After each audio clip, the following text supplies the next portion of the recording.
देखो बहुत सारी बातें हो गई हैं, जैसे मुझे पता था यहाँ बोलना है तो बोलने से पहले कुछ पॉइंट्स थे, बट बहुत सारे पॉइंट्स ऑलरेडी बोल दिए गए हैं, तो मैं पूरी कोशिश करूँगी कि रेपिटेशन ना होने पाए, जो आप ऑलरेडी जान चुके हैं उसको फिर से ना बताया जाए।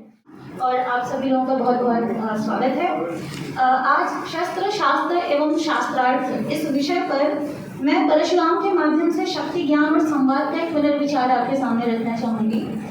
चूँकि हम दर्शन विभाग से हैं तो दार्शनिकों का काम होता है क्वेश्चन पूछना, क्रिटिकली एनालाइज करना, इवैल्यूएट करना, कंपेयर करना, तो हमारे मेथड्स थोड़े से अलग होते हैं। It's not gonna completely be descriptive, so be ready for that. अगर आप देखें तो पहले मैं आपके सामने एक विरोधाभासी व्यक्तित्व, जैसा बार बार कहा जा रहा है कि उनके चरित्र का चित्रण करने बैठे हैं, तो एक विरोधाभासी व्यक्तित्व दिखाई देता है। लेकिन मैम के व्याख्यान से क्लियर हो गया कि वो तो आशीर्वाद का फल था कि आप जो है जन्मना तो आप ब्राह्मण होंगे, कर्मणा क्षत्रिय होंगे, तो मेरा एक क्लियर तो हो गया है डाउट, बट स्टिल वो ब्राह्मण है और योद्धा है, बिल्कुल मैं इसका ध्यान रखूंगी। तपस्वी है लेकिन हिंसक नजर आते हैं, शांत है लेकिन क्रोधी है, तो बड़ा पैराडॉक्सिकल और बड़ा ही कॉन्ट्रडिक्टरी कैरेक्टर लगता है परशुराम जी का। तो सबसे पहले आपको बता दिया जाए कि जब भी हम शस्त्र की बात करते हैं, शस्त्र जिसको आप अस्त्र या आयुध के अर्थ में लेते हैं, यहाँ पर उसका अर्थ है नैतिक व्यवस्था में हस्तक्षेप करने की क्षमता। तो शस्त्र जिसके पास है उसके पास ये पावर है, ये अथॉरिटी है कि वो मॉरल सिस्टम में इंटरवेंशन कर सकता है। और शस्त्र जो है बिना शास्त्र के बारबेरिज्म होता है। आतताइयों का काम है कि शस्त्र तो मिल गया, जैसे हम लोग आतंकवाद के अर्थ में देखते हैं कि उनको टेक्नोलॉजी तो मिल गई है, शस्त्र चलाने बनाने सब चीज़ों का ज्ञान तो मिल गया है, लेकिन उसे कहाँ प्रयोग करना चाहिए, किस लिए प्रयोग करना चाहिए, उसका कोई ज्ञान नहीं है, नैतिकता का कोई ज्ञान नहीं है, तो वो कंप्लीटली बारबेरिक हो जाता है। और इसीलिए अगर आप बात करें, अभी सर ने गीता को कोट किया था, परित्राणाय साधुनां विनाशाय च दुष्कृतां, तो जब भगवान परशुराम आए हैं तो वास्तव में विष्णु के अवतार होने के कारण और भगवान के अवतार होने के कारण यह तो कंप्लीटली अनडाउटेड है कि वो हमारे साधुओं के परित्राण के लिए और दुष्टों के विनाश के लिए ही धरती पर आ रहे हैं।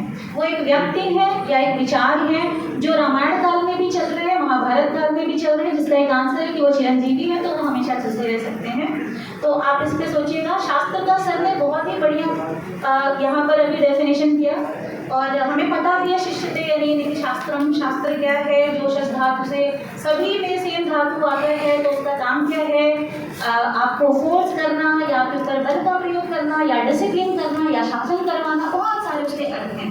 तो शास्त्र की जब हम बात करते हैं तो प्रश्न होता है कि क्या करना चाहिए, what ought to be done, that is a question of ethics and morality. करना क्या चाहिए और ज्ञान और सत्य का आधार क्या होना चाहिए, यही सारे प्रश्न हमारे सामने आते हैं। तो इसका सीधा सा जवाब आता है कि कर्म को ज्ञान के अधीन होना चाहिए। कर्म करने की क्षमता हम सब में है, we are all authorised to do certain actions, but वो एक्शन क्या होना चाहिए, कब होना चाहिए, क्यों होना चाहिए, कैसे होना चाहिए, इसका ज्ञान तो आपको शास्त्र से ही मिलेगा, जो परशुराम के चरित्र से आपको देखने को मिल सकता है। तो शास्त्रार्थ सत्य की खोज का एक जीवंत माध्यम होता है, क्योंकि शास्त्रार्थ के बिना जो भी शास्त्र होंगे वो जड़ और कट्टर बन जाएंगे। लेट्स से कि आपके पास शास्त्र है और जब भी कोई बात हो तो आप कहते हैं ऐसा हमारे ग्रंथों में लिखा है, फिर आपसे पूछा जाए हाँ तो ये इसको इंटरप्रेट करिए, इसकी क्या जरूरत है, और आप कहते हैं कि नहीं इस पर हम बात ही नहीं करेंगे क्योंकि हमारे ग्रंथों में लिखा है, इसलिए इस पर क्वेश्चन ही नहीं उठाया जा सकता है, तो ये फिर आगे कभी नहीं बढ़ पाएगा और आप कट्टरपंथी हो जाएंगे, आप जड़ हो जाएंगे, आपकी प्रगति रुक जाएगी। और इसीलिए हम कहते हैं कि लगातार हमें रिफॉर्मेशन की जरूरत पड़ती है, अपने धर्म ग्रंथों को खंगालने की जरूरत पड़ती है और प्रश्न उठाने की जरूरत पड़ती है कि ऐसा क्यों है।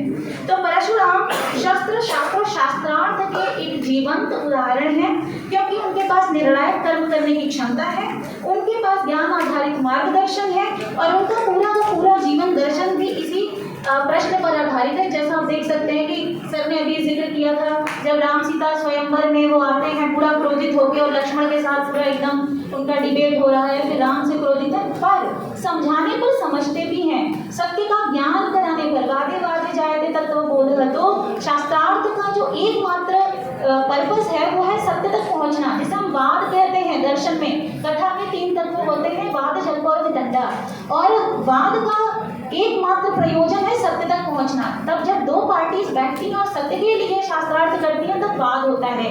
लेकिन अगर आप दो बैठे हैं डिबेट करने, जैसा कि न्यूज़ चैनल्स पे होता है, तो वो पक्का जो है वो जल्प हो रहा है, वो वाद हो ही नहीं रहा है, वहाँ संवाद नहीं हो रहा है, वहाँ जल्प हो रहा है। हम अपना एजेंडा लेके आते हैं, जीतना चाहते हैं। और फिर होता है वितंडा। वितंडा में तो हम जीतना भी नहीं चाहते हैं, बस आपको हराना चाहते हैं। हम जीते या न जीते, आप हारने चाहिए।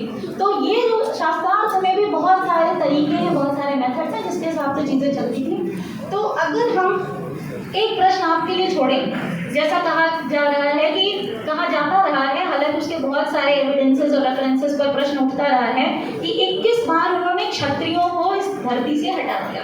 तो सबसे पहले तो आपको पता होना चाहिए कि धरती से उन्होंने क्षत्रियों का विनाश किया क्यों था। सर ने बता दिया। 2 सरलों के उसमें जिक्र आया था कि सहस्रार्जुन ने जब ऋषि जमदग्नि के आश्रम से काम की गाय छीनी थी, उसके बाद आपको पता है कि उनके पुत्रों ने हत्या कर दी थी। सहस्रार्जुन की हत्या परशुराम ने की, फिर सहस्रार्जुन के पुत्रों ने उनकी जमदग्नि की हत्या कर दी, फिर उन्होंने हत्या की पूरे क्षत्रिय वंश की, फिर दूसरी बार किया, तीसरी बार किया, फिर 21 बार किया। तो यहाँ पे आप प्रश्न सोचिएगा कि क्या ये मेटाफोरिकल डिस्ट्रक्शन था या एक लिटरल डिस्ट्रक्शन था, ये आपको सोचना है। अगर लिटरल था तो एक बार के विनाश के बाद वो क्षत्रिय आ कहाँ से रहे थे। एक फिलोसॉफिकल प्रश्न है, क्योंकि हम तो फिलोसफी वाले सब जो प्रश्न पूछेंगे। और अगर वो बार बार आ रहे थे, जैसा कि सर ने भी कहा कि वो प्रतिशोध नहीं था, तो भाई जिसने मारा उसको मार देते। पूरे खानदानी तो मारे जा रहे हैं। हाँ, तो अगर अधर्मी क्षत्रियों का नाश किया, एक प्रश्न यहाँ पर आता है कि परशुराम जी ने अधर्मी क्षत्रियों का 21 बार नाश किया, ऐसा होना चाहिए ना विवरण। लेकिन विवरण आता है कि परशुराम जी ने 21 बार क्षत्रिय भी नहीं किया। कहीं पर भी ये जो विशेषण है वो आता नहीं है। ये प्रश्न हम पूछते हैं कि क्योंकि विशेषण हम हटा देते हैं, क्योंकि डिफेंडर्स हमेशा यही कहते हैं कि जो एविल क्षत्रिय थे, जो अशुभ क्षत्रिय थे, जो दुष्ट क्षत्रिय थे, उनका नाश किया। और विद ड्यू रिस्पेक्ट, ये बहुत सारे प्रश्न हैं। मैं आपके सामने एक सवाल छोड़ूंगी। यहाँ पे कुछ विधि संकाय के छात्र हैं। रेस्टोरेटिव जस्टिस है या डिस्ट्रीब्यूटिव जस्टिस है या रेट्रिब्यूटिव जस्टिस है, किस तरीके का जस्टिस वो सर्व कर रहे थे, ये प्रश्न आप सभी लोग इस पर जरूर सोचिएगा। ये प्रश्न है। मैं परशुराम जी से बहुत प्रभावित हूँ, क्योंकि वो इन तीनों का एक बैलेंस प्रस्तुत कर रहे हैं। लेकिन सवाल पूछना हमारा काम है, सवाल हमें पूछना चाहिए कि जब केवल शस्त्र का हम अपना आचरण करते हैं, केवल शस्त्र को धारण करते हैं तो अत्याचार बढ़ता है, टाइरनी बढ़ती है। केवल शास्त्र का अगर हम अनुसरण करते हैं तो जड़ता बढ़ती है, और केवल शास्त्रार्थ करते रह जाते हैं तो अनसर्टेनिटी आ जाती है, कभी भी किसी जगह पे नहीं पहुंच पाते, specially when we are not doing the work. तो इन तीनों को मिला के चलना पड़ेगा, जो बैलेंस परशुराम के चरित्र में दिखता है। और इसलिए वो एक विचार है, एक ऐसा विचार जो समय समय पर आते रहते हैं और ये बताते हैं कि जब जरूरत पड़े टायरनी को उखाड़ कर फेंकने की, तो शास्त्र सम्मत एक्शन करना चाहिए। लेकिन यहाँ पर एक प्रश्न जो हम सभी के लिए है कि जस्टिस सर्व करने की सीमा क्या होनी चाहिए, या फिर जो जस्टिस हम सर्व कर रहे हैं समाज में, उसको जो लोग भी यहाँ पर सर्व करने वाले हैं या उसको डिफेंड करने वाले हैं, वो इस बात का ख्याल रखें कि उस देश काल परिस्थिति के हिसाब से वो कहाँ तक उचित है, न्यायोचित है इत्यादि। तो इस प्रश्न के साथ, इस चुनौती के साथ मैं इस सभागार को यहीं पर छोड़ना चाहूँगी। आप सभी लोग सोचिए। धन्यवाद।